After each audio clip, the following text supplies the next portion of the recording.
by Srila Vishwanath Chakravarti Thakur. Let me go ahead and share my screen and then we'll start with the prayers. ओम अज्ञानतिमिरन्दस्य ज्ञानाञ्जनशलाकया चक्षुरुन्मिलितं येन तस्मै श्रीगुरवे नमः। श्रीचैतन्यमनोभीष्टं स्थापितं येन भूतले स्वयं रूपा कदा मह्यं ददाति स्वापदान्तिकम्। नमः ओम विष्णुपादाय कृष्णप्रस्थाय भूतले श्रीमते भक्तिवेदान्त स्वामिनिति नामिने। नमस्ते सरस्वती देवे गौरवाणी प्रचारिणे निर्विशेष शून्यवादी पाश्चात्य देशतारिणे। जय श्री कृष्ण चैतन्य प्रभु नित्यानंद श्री अद्वैत गदाधर शिव सदि गौर भक्तवृंद। हरे कृष्णा कृष्णा कृष्णा हरे हरे, हरे Ram Ram Ram Hare Hare. Thank you so much for giving me this opportunity, although not qualified to be able to read and speak on these beautiful verses from Madhurya Kadambini. So currently we are in the section, we have been going through all of the different sections, right? So this last part is really focusing on the glorification of bhakti process. So what is it, right? What are the details in this? Here it is explained that bhakti does not depend on purity nor on faith. That's the power of bhakti. And karma yoga is highly dependent on conditions of purity. There are no restrictions on chanting of the holy name of the Lord. Bhakti is also not dependent on faith either. Holy name works either ways. And there is high internal purity which is needed for jnana yoga, but for bhakti, anybody can do it. So see how, like, we feel that sometimes, people tend to think that this whole bhakti is kind of, a little difficult process and all of that and everything. But in this Madhurya Kadambini, Srila Vishwanath Chakravarti Thakur, with the quoting of different verses, how beautifully he's explaining that point. So that's the beauty of it. So here we can see that the first verse over there, it says dependencies of bhakti. It says that, let me go here. It says that in chanting the name of the Lord, there are no restrictions concerning place, time, purity, and so on. And I think we know about that, right? Because it says, see, even in Antya Leela 20.18, this is Chaitanya Charitamrita, it says, Kaite sute yatha tatha namalaya, kala desha niyama nahi sarva siddhahaya. Translation: regardless of time or place, one who chants the holy name, even while eating or sleeping, attains all perfection. So that's the beauty of the holy name. And even Chaitanya Mahaprabhu in Shikshashtakam also it is mentioned, right? That Namna Makari Bahuda Nija Sarva Shakti Tatra Pita Niyamita Smaranena Kala. It's like there are no hard and fast rules for chanting of the holy name. Still, I have no attraction for them. So that's the thing about holy name or even doing bhakti. There is no prerequisite that we have to be like a pure bhakta. We have to be like in this such a high pure level, because many a times have you seen that devotees think, oh, I'm not there yet, I cannot practice bhakti because I'm not there yet, but this is what it is. Like, we don't need any prerequisites. We can just start wherever we are. And then nor is bhakti dependent upon faith, right? So here it's saying that the next verse explain about a best of Bhrigu dynasty. Heard once with faith or in negligence, it can deliver any human being. So this is the whole reason, how even Chaitanya Mahaprabhu started the Sankirtan movement, and then in all of the disciplic succession, starting with Srila Prabhupada too, right? I mean, all along there was, but Srila Prabhupada really brought it to the West. Completely ignorant people in the middle of everything. But he brought that chanting of the holy name. He brought the bhakti. And can you imagine the transformation that took place? So it can deliver any human being. There was no faith whatsoever in any of those people, right? We know what their background was. None of that.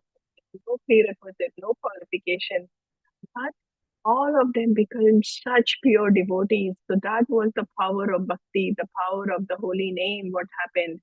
And so this is what happened even when, our devotees are doing Harinam Sankirtan, right?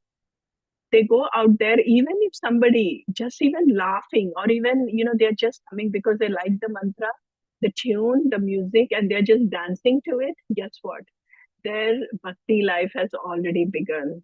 So that's the power of even associating with the holy name, even once, even just coming across that, it's really powerful. And there's also stories that I can share, but because of time limitations, I'm trying to go very fast here. Bhakti is not dependent on purity of practice, or whether it is chanted purely or impurely, it will still deliver the fallen soul. The same cannot be said about Karma Yoga, where impurity is a great obstacle to process, right? So for Bhakti process, we saw even if people are laughing, making fun out of it, so once even Srila Prabhupada, right, somebody came and they started criticizing Srila Prabhupada's translation of Bhagavad Gita. Srila Prabhupada just quietly heard everything. When he was criticizing, he was going on Krishna, Krishna, Krishna, like, just explaining about how Srila Prabhupada has not given the right interpretation or whatnot. Srila Prabhupada quietly heard and in the end said, please offer him some prasadam. And the devotees asked him, how come you never said anything? He said, no, because see how many times he said the word Krishna in that conversation? That is more important, that he uttered the name Krishna. So the name Krishna, even this chanting, even if we don't have the right intention, even if we are not pure, even if we are not there, the holy name is so powerful that it is still going to do the deliverance. It is still going to work on us. So that's the strength, the potency of the holy name.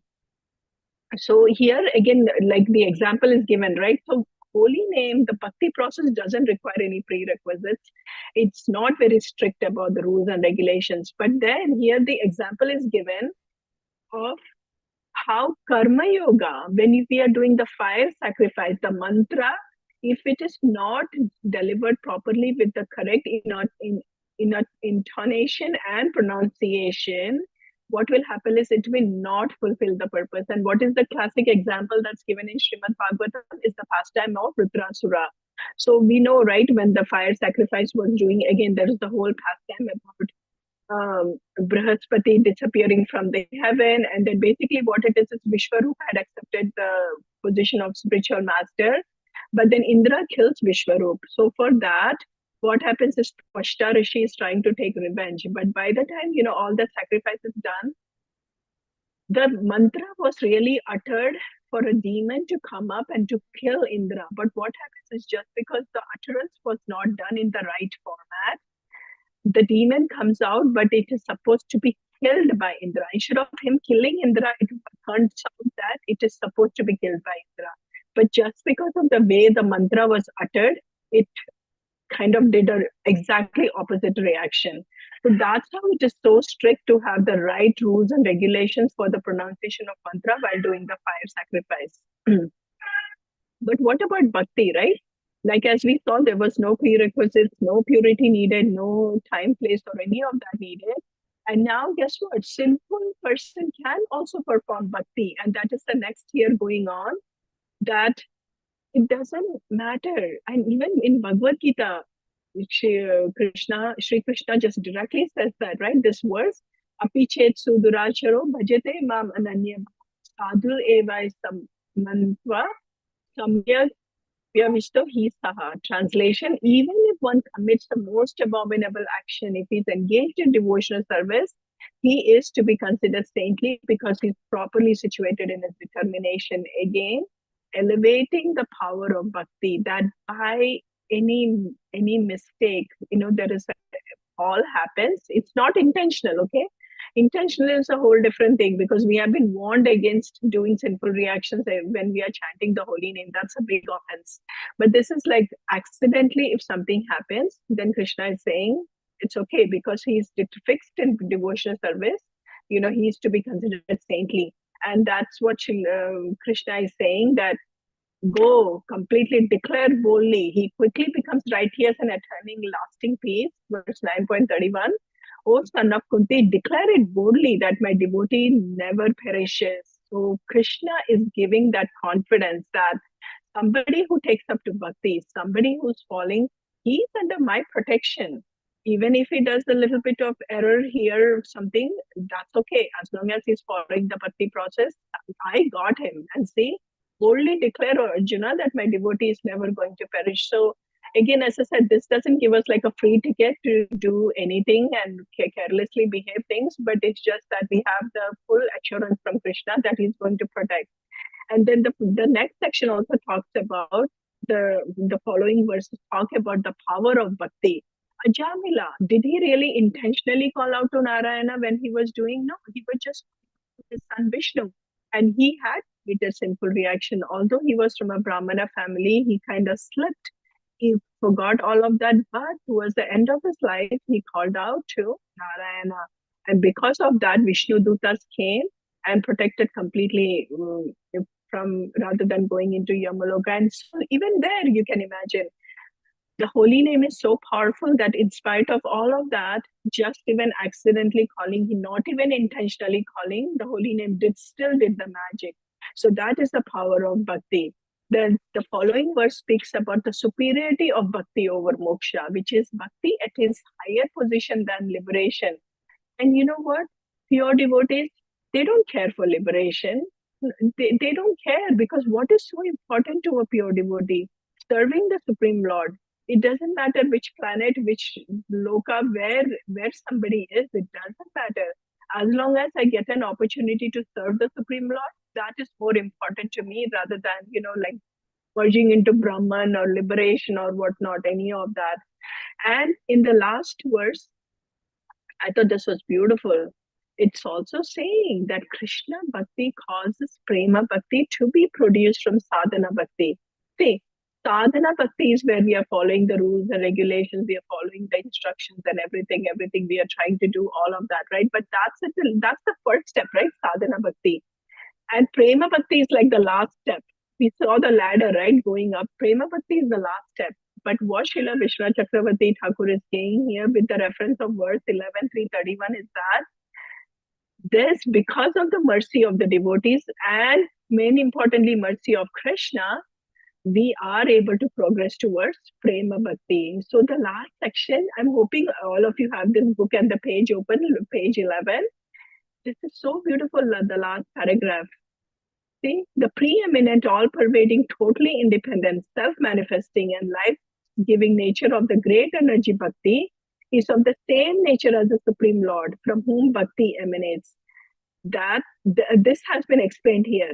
If one still prefers a process other than bhakti, that person should be considered bereft of the power of good judgment. What else can be said? If one is a human being but does not take to the process of bhakti, then he should not be considered a human being at all. Can you imagine that? How it's straight cut. It's like if somebody doesn't take the process of bhakti, what's the point? Not even a human being. See the last verse here. Koivanava sevita vina nachetaram. Who except an animal would not serve the Lord? Wow. So that's powerful. It's like after Vishwanath Chakravarti Thakur is glorifying everything, then he's like, you heard all of the potency, you heard all the everything, how he is so powerful, but he's going to give everything and all this. And if you still don't practice bhakti, what that? It's like an animal life, So I'm going to quickly revise, just take 2 minutes here and quickly revise this first, what we have read so far in the introduction. First, we saw the introduction of Srila Vishwanath Chakravarti Thakur and what is his role in this, and we explained all of the details. Again, I cannot go into details, but we briefly did the introduction of Srila Vishwanath Chakravarti Thakur, very prominent Acharya in our disciplic succession. He was given the mercy from Chaitanya Mahaprabhu, so to be able to, explain this. And what is this Madhurya Kadambini?